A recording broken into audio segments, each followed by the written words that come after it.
이번 동영상에서는 마테오복음 5장 7절에 대해 말씀드리겠습니다. 마테오 5장 6절까지가 그리스도인들이 처한 수동적 상황에 대한 내용이라면 5장 7절부터는 그 내용이 능동적으로 변합니다. 그리스도인들이 취할 능동적 태도에 관한 내용이라고 할 수 있겠습니다. 텍스트를 한번 보지요. 행복하여라, 자비롭게 대하는 이들.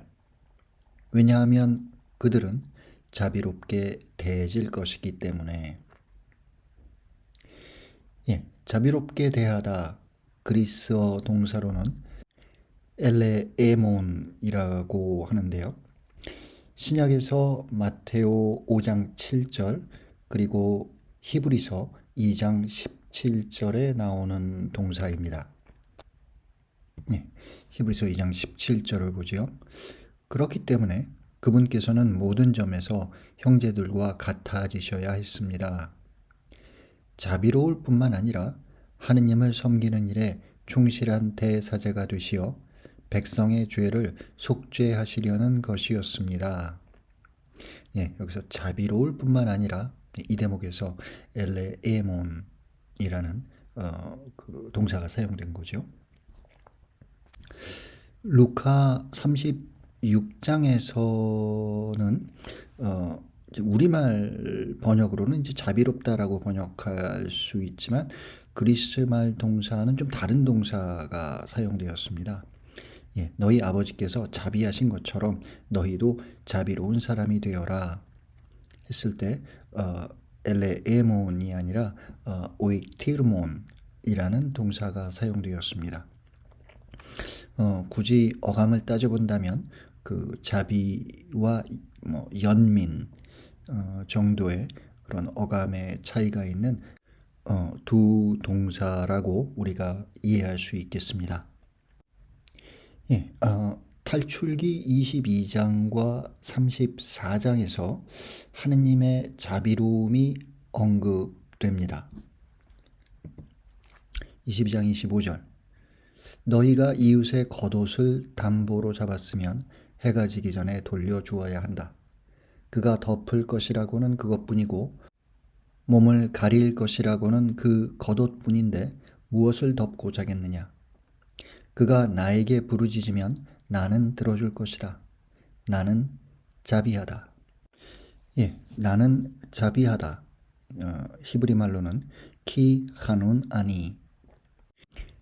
그러니까 자비하다 라는 의미를 갖고 있는 히브리 말은 여기서 하눈인 셈이죠.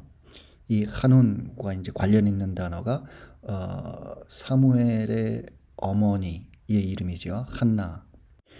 그리고 신약에 나오는 요한네스라는 이름도 그 야훼는 자비롭다라는 고백을 담고 있는 이름입니다. 탈출기 34장 6절부터 읽어보지요. 주님은 자비하고 너그러운 하느님이다. 분노에 더디고 자애와 진실이 충만하며 천대에 이르기까지 자애를 베풀고 죄악과 악행과 잘못을 용서한다. 그러나 벌하지 않은 채 내버려 두지 않고 조상들의 죄악을 아들, 손자들을 거쳐 3대, 4대까지 벌한다. 이 시작 부분을 직역한다면 다음과 같습니다. 야훼는 신이다.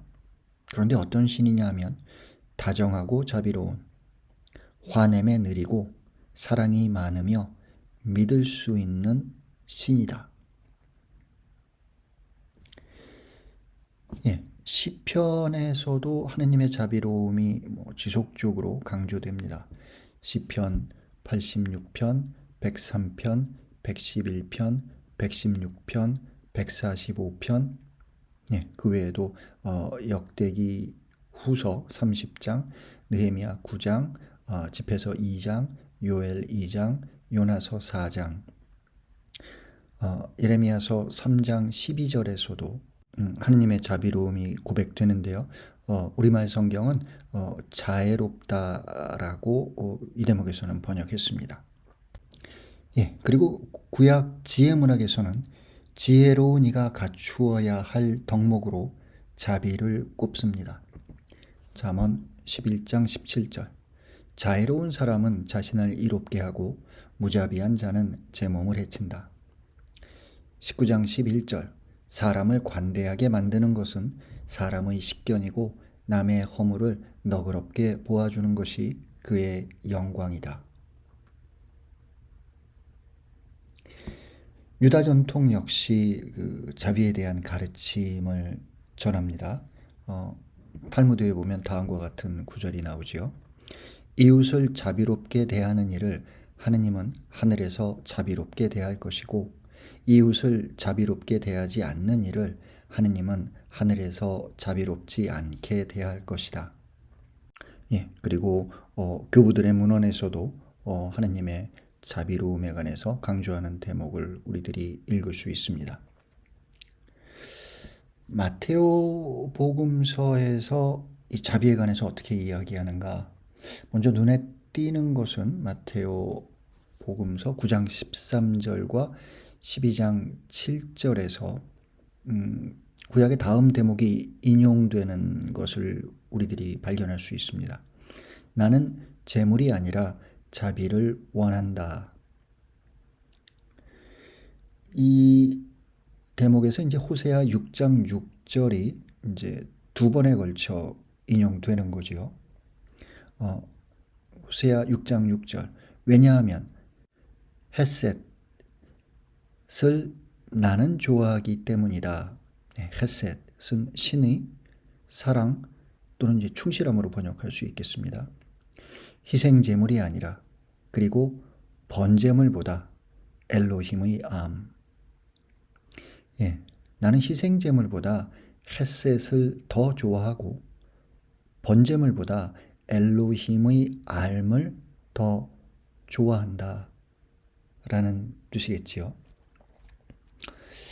마테오 9장 13절의 문맥은 예수가 세리와 또 죄인들과 함께 음식을 먹는 장면입니다.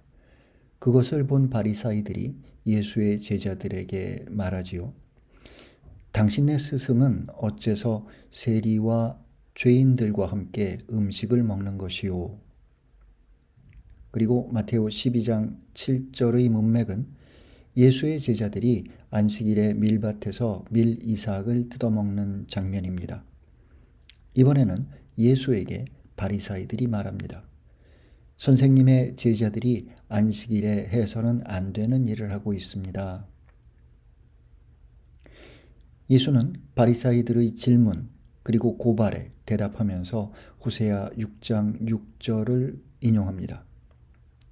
이를 통해 예수는 죄인을, 즉 율법을 거슬렀다고 판단되는 이들을 대하는 태도의 기저에 자비가 있어야 한다는 것을, 그리고 그 자비가 율법이 전하는 제의적 충실함과 엄격함보다 더 본질적인 하느님 백성의 태도라는 것을 가르칩니다. 마태복음 23장 23절. 여기에서 의로움과 자비와 신의가 율법에서 11조보다 더 중요하다는 예수의 가르침을 우리는 만납니다. 불행하여라 너희 위선자 율법학자들과 바리사이들아, 너희는 박하와 시라와 소의 양은 11조를 내면서 그레이시스 의로움과 엘레오스 자비와 피스티스 신의처럼 율법에서 더 중요한 것들은 무시하기 때문이다. 그러한 11조도 무시해서는 안 되지만 바로 이러한 것들을 실행해야만 했다. 마태복음서 18장 23절부터 35절에 나오는 예수의 비유는 빚진 동료를 자비롭게 대하지 않은 종에 대한 임금의 심판을 선언하면서 형제 용서를 요청합니다. 형제 용서에 대해서는 마테오 6장의 내용을 저희가 참조할 수 있는데요. 예, 마테오 6장에서 주님의 기도와 관련된 부분입니다. 주님의 기도의 그 문맥을 살펴본다면 그 주님의 기도가 시작하는 그 문맥에서는 기도에 대한 내용이 발견됩니다. 6장 7절 너희는 기도할 때에 다른 민족 사람들처럼 빈말을 되풀이하지 마라. 예, 그리고 9절에서 그러므로 너희는 이렇게 기도하여라 하면서 주님의 기도가 시작합니다. 주님의 기도에 관해서는 주석가들의 그 연구가 방대하지요. 예, 그 중에 하나가 지금 슬라이드 화면에서 보시는 주님의 기도의 하나의 구조라고 볼 수가 있겠습니다. 예, 하늘에 계신 저희 아버지하고 하느님을 부른 후에 그 전반부의 셋은 아버지와 관련된 기도입니다. 아버지의 이름, 아버지의 나라, 아버지의 뜻. 그 절정은 이제 세 번째, 아버지의 뜻이 하늘에서와 같이 땅에서도 이루어지게 하소서라는 이 세 번째 기도에서 이제 점층적으로 절정에 이르게 되는 것이지요. 그리고 이제 중심에 이제 끼어 있는 것이 오늘 저희에게 일용할 양식을 주시고 하느님께 생명을 청하는 그와 같은 기도로 알아들을 수 있겠습니다. 그리고 이제 후반부는 저희와 관련된 세 기도입니다. 저희에게 그죠? 그리고 저희를 유혹에, 저희를 악에서 이렇게 저희와 관련된 기도인데 여기서는 이제 점층적으로 그 용서에서부터 유혹 그리고 악의 문제까지 시선이 이동하고 있습니다. 따라서 이제 앞에 전반부를 보게 되면 아버지의 이름이 거룩히 드러내시며 굉장히 그 높은 방향이지요. 그리고 이제 방향이 아래로 이동합니다. 아버지의 나라가 오게 하시며 그리고 마지막으로는 아버지의 뜻이 하늘에서와 같이 땅에서도 이루어지게 하소서. 점점 방향이 내려오지요. 네, 그리고 이제 그 일상의 문제겠지요. 오늘 저희에게 일용할 양식을 주시고 매일매일 저희들의 삶을 가능하게 하시고 그런 다음 다시 이제 낮은 단계에서 조금 초월적 영역으로 넘어갑니다. 저희에게 잘못한 일을 저희도 용서하였듯이 저희 잘못을 용서하시고 예, 이 세상에 있는 어떤 공동체의 영역을 우리가 생각할 수 있겠죠. 그러면서 거기서부터 유혹에 빠지지 않게 하시고 악에서 구하소서라는 좀 더 초월적인 영역으로 넘어가는 것을 우리는 보게 됩니다. 그렇지만 이제 14절에서 다시 용서의 테마가 등장합니다.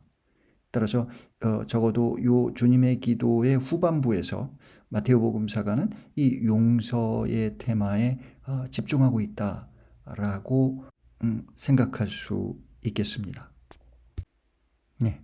14절 너희가 다른 사람들의 허물을 용서하면 하늘의 너희 아버지께서도 너희를 용서하실 것이다. 하지만 너희가 용서하지 않으면 아버지께서도 용서하지 않으실 것이다. 15절의 내용이죠. 예, 따라서 이것을 하늘나라의 그 심판에 대한 사유라고 볼 수 있는데요. 동일한 사유가 마테오복음 5장 7절의 기저에도 흐르고 있는 것이죠. 자비롭게 대해지다 라는 표현을 통해 종말론적 심판의 자리에서 형제를 자비롭게 대한 그리스도인이 어떤 잣대로 심판받게 될지가 밝혀집니다. 예, 야고보서 2장 13절에서 다음과 같은 구절이 나옵니다. 자비를 베풀지 않는 자는 가차없는 심판을 받습니다. 자비는 심판을 이깁니다.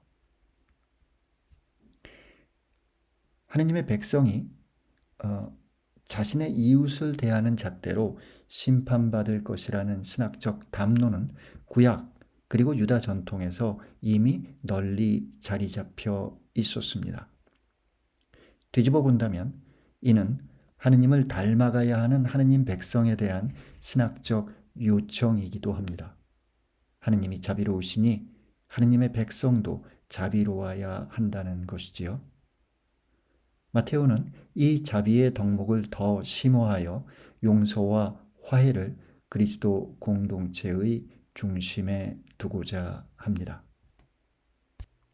마테오 25장 31절부터 46절을 참조하시기 바랍니다.